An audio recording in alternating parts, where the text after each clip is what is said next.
नमस्कार दोस्तों, मैं आपका दोस्त आशीष पुंडीर आपके अपने चैनल ASR इंग्लिश पे आपका स्वागत करता हूँ। आज हम कुछ बेसिक ग्रामर पढ़ेंगे, कुछ ग्रामर पोर्शन पढ़ेंगे जो बेसिक है बिल्कुल। जैसे आज हम पढ़ेंगे use of verb to be, मतलब टू बी फॉर्म हम किसको कहते हैं। आज हम इस चीज़ के बारे में पढ़ेंगे। ये स्पीकिंग के लिए भी और बेसिक स्ट्रक्चर सेंटेंस के लिए बहुत इम्पोर्टेंट है। ठीक है, सबसे पहली बात आती है कि वर्ब टू बी, जो वर्ब टू बी हैं ये कौन सी होती हैं। देखिए, ये होती हैं इज, एम, आर, वॉज, वर और विल बी, सेल बी। ठीक है, अगर हम प्रेजेंट में कहें तो प्रेजेंट टेंस में कौन सी होती हैं, इज, एम, आर होती हैं। पास्ट टेंस की अगर हम बात करें तो वाज, वर होती हैं। और फ्यूचर की बात करें तो विल बी और सेल बी होती हैं। ठीक है, अगर कोई आपसे पूछता है कि वर्ब टू बी कौन सी होती हैं तो is, am, are, was, were, will be, shall be होती हैं। ठीक है, अब बात आती है, देखिए वर्ब टू बी जो होती हैं इनके बाद हमेशा हमेशा तीन चीज़ें आती हैं, चाहे कुछ भी हो। या तो इनके बाद नाउन आएगा, या इनके बाद एडजेक्टिव आएगा, या इनके बाद एडवर्ब आएगा। ठीक है, लेकिन जब हम उसको सेंटेंस में पुट करते हैं तो उसको हम कह देते हैं नाउन कॉम्प्लीमेंट, क्योंकि नाउन उस सेंटेंस की पूर्ति करता है, उस सेंटेंस को नाउन पूर्ति करता है, तो इसलिए हम उसे नाउन कॉम्प्लीमेंट कहते हैं। कॉम्प्लीमेंट का मतलब होता है पूरक। ठीक है, मतलब पूर्ति करने वाला। ठीक है, जैसे एडजेक्टिवल कॉम्प्लीमेंट, एडवर्बियल कॉम्प्लीमेंट। ठीक है, तो टू बी के बाद तीन ही चीज़ें आती हैं, या तो नाउन कॉम्प्लीमेंट आएगा, एडजेक्टिवल कॉम्प्लीमेंट आएगा, या एडवर्बियल कॉम्प्लीमेंट आएगा। ठीक है, नेक्स्ट। अब इसमें सबसे मेन चीज़ ये तो होती है कि हम इन सेंटेंस की पहचान कैसे करेंगे हिंदी में। देखिए, इन सेंटेंस में सबसे बड़ी पहचान होती है, इन सेंटेंस में मेन वर्ब नहीं होती। मेन वर्ब समझते हैं, मेन वर्ब मतलब मेन वर्ब नहीं होती। मेन वर्ब क्या होती है, अगर हम सिंपल शब्दों में कहें, देखिए जिन वर्ड हिंदी वर्ड के अंत में ना नी ने आए है ना, वो सब वर्ब हैं। जैसे खेलना ना आ रहा है, खाना ना आ रहा है, पीना ना आ रहा है नी, ये सब क्या है, ये मेन वर्ब हैं। जैसे आपने देखा हो खेलना आ रहा है, देखिए ना आ रहा है, पीना ना आ रहा है ना, सोना है ना आ रहा है। तो सब में जितनी भी वर्ब है सब में ना आता है, तो ये सब मेन वर्ब होती है। सिंपल सा तरीका होता है। लेकिन अगर हम नॉर्मली वैसे तरीके की बात करें तो इन सेंटेंस के अंत में है, हो, था, थी, थे, होगा, होगी अर्थात गा, गी, गे आदि शब्द के अंत में आते हैं। ठीक है, आज हम प्रेजेंट वाला इज, एम, आर आज आप पढ़ेंगे। ठीक है, मतलब जो टू बी फॉर्म हम पढ़ेंगे सिर्फ इज, एम, आर वाली पढ़ेंगे। ठीक है, जैसे मैं एक सेंटेंस हिंदी में बोलता हूँ कि विजय मेरा भाई है। देखिए, सबसे पहली चीज़ है इसमें, ये विजय सबसे पहली चीज़ होती है सब्जेक्ट। जो स्टार्टिंग में होता है ये सब्जेक्ट होता है, तो ये क्या है, सब्जेक्ट है। ठीक है, विजय, मेरे की अंग्रेजी क्या होती है, माई, भाई की अंग्रेजी क्या होती है, ब्रदर, और है की अंग्रेजी क्या होती है, इज। अब एक चीज और है, यदि सिंगुलर सब्जेक्ट है तो आपकी जो हेल्पिंग वर्ब आएगी, जो हेल्पिंग वर्ब बी फॉर्म आएगी वो क्या आएगी, इज आएगी। ठीक है, लेकिन यदि प्लूरल सब्जेक्ट है तो हेल्पिंग वर्ब क्या आएगी, आर आएगी। प्लूरल समझते हैं, प्लूरल का मतलब होता है बहुवचन, मतलब एक से ज़्यादा, और सिंगुलर का मतलब होता है एक। ठीक है, जैसे विजय है तो विजय सिंगुलर सब्जेक्ट है, तो इसके साथ हेल्पिंग वर्ब क्या आएगी, इज आएगी। ठीक है, तो विजय मेरा भाई है। जब भी चाहे कितने से कितना बड़ा सेंटेंस हो, हम कैसे बनाते हैं, सबसे पहले सब्जेक्ट लिखते हैं, तो सब्जेक्ट क्या है, विजय। ठीक है, विजय, तो तुरंत उसके लास्ट में पहुंच जाते हैं यहाँ पे। तो विजय है कि अंग्रेजी क्या होती है, इज। विजय इज, विजय है, क्या है विजय, मेरा भाई, तो मेरे भाई की अंग्रेजी क्या होती है, माई ब्रदर। ठीक है, माई ब्रदर। तो माई ब्रदर, ब्रोदर नहीं बोलते इसको, हम क्या बोलते हैं, ब्रदर बोलते हैं। तो विजय इज़ माई ब्रदर, विजय मेरा भाई है। अब एक चीज़ देखिए, आप मैंने आपको बताया था कि जो टू बी वर्ब होती हैं इनकी क्या पहचान होती है, इनमें मेन वर्ब नहीं होती। क्या आपको कहीं दिख रहा है मेन वर्ब? ये मेरा भाई तो ऑब्जेक्ट है, ऑब्जेक्ट के स्थान पे यूज़ हो रहा है, ठीक है, ऑब्जेक्ट के स्थान पे यूज़ हो रहा है, लेकिन ये है क्या वास्तव में? मेरा भाई एक नाउन है ना, ठीक है, ये नाउन है। देखिए मेरा भाई, जितनी भी चीज़ें होती हैं दुनिया में, देखिए नाउन क्या चीज़ होती है? नाउन अगर हम सिंपल भाषा में बात करें तो अधिकतर सभी चीज़ें नाउन है। जैसे ये पेन है, ये नाउन है, ये कॉपी है, ये नाउन है, ये माय ब्रदर जिसको हम देख सकते हैं, है ना, जिसको हम देख सकते हैं, छू सकते हैं, है ना, तो ये सब क्या है, नाउन है।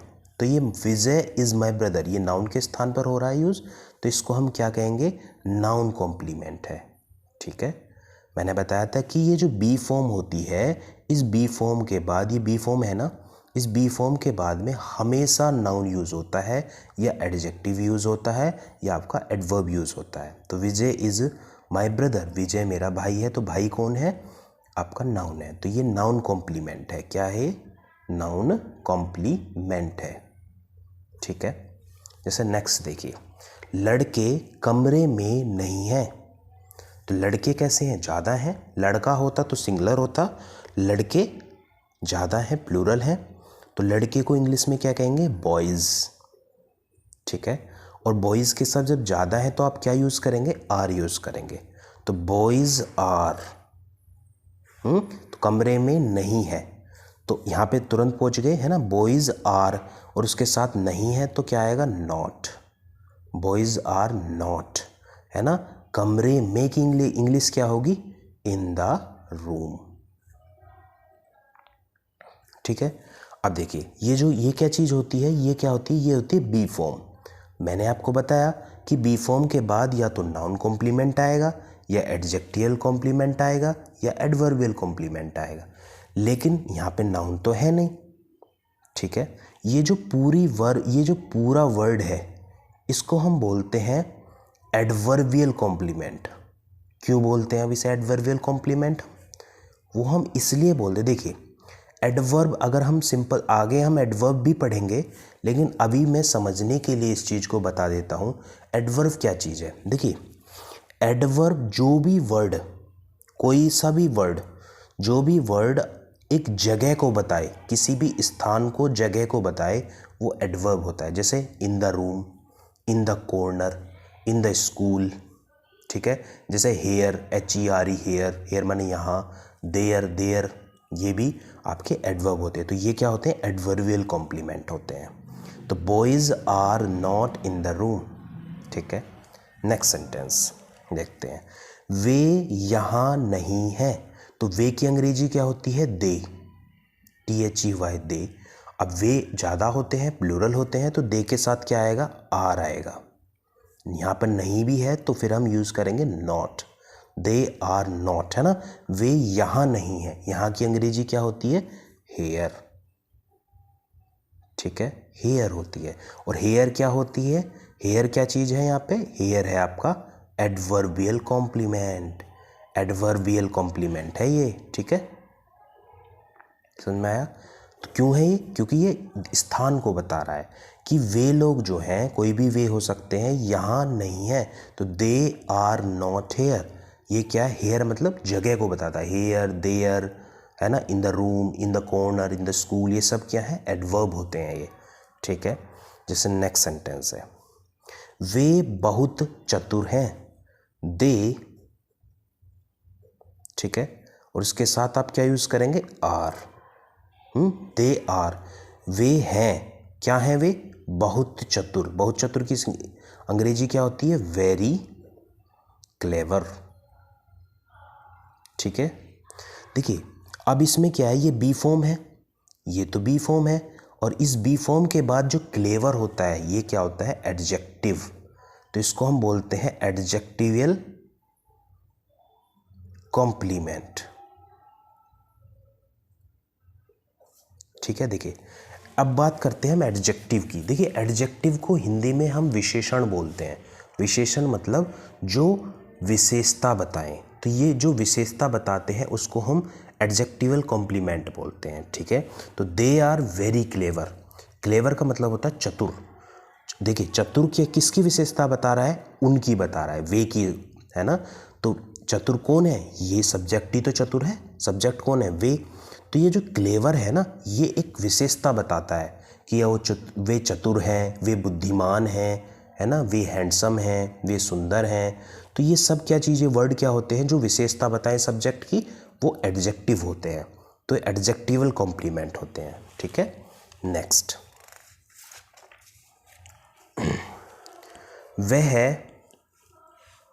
वह वहाँ नहीं है, तो इसकी अंग्रेजी क्या होगी, वह की बोलते हैं ही, है ना। ही के साथ आप लगाते हैं इज, ही इज नॉट, वहाँ की अंग्रेजी क्या होती है, देयर।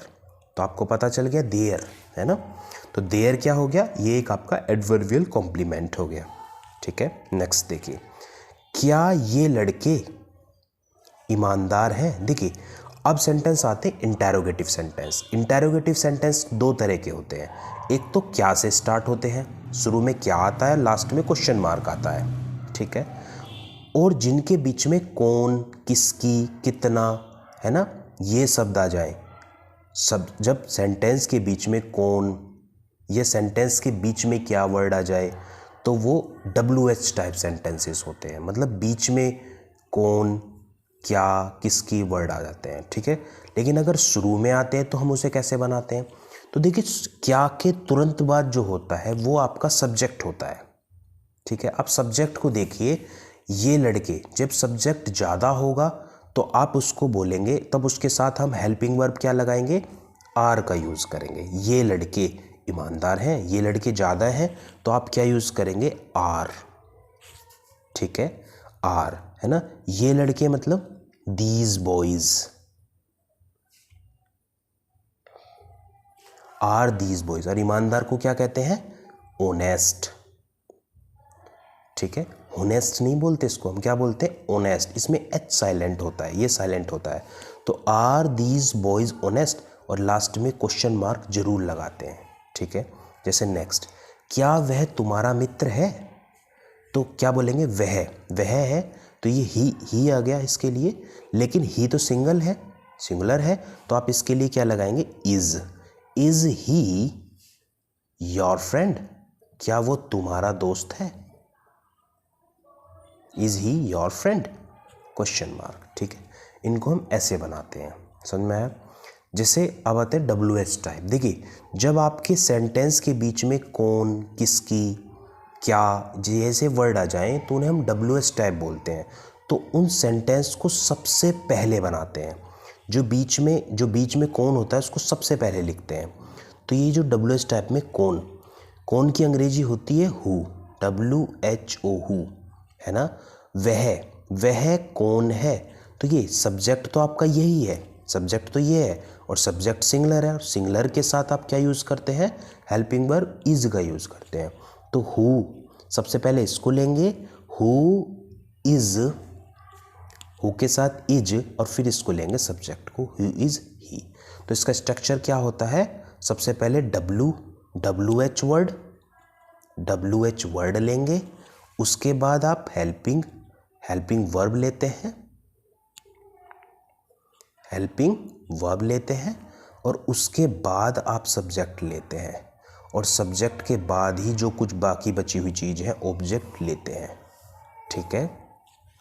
तो हु इज ही, ठीक है, हु इज ही और क्वेश्चन मार्क, ठीक है। जैसे ये पुस्तकें किसकी हैं, देखिए किसकी की अंग्रेजी होती है हुज, हुज। और एक बात याद रखना, जो हुज होता है वो हमेशा अपने साथ एक नाउन को लेके चलता है। जैसे किसकी पुस्तकें, तो हुज बुक्स, है ना, किताबें ज़्यादा हैं, तो उसके साथ आप क्या यूज़ करेंगे, हुज बुक्स आर दीज,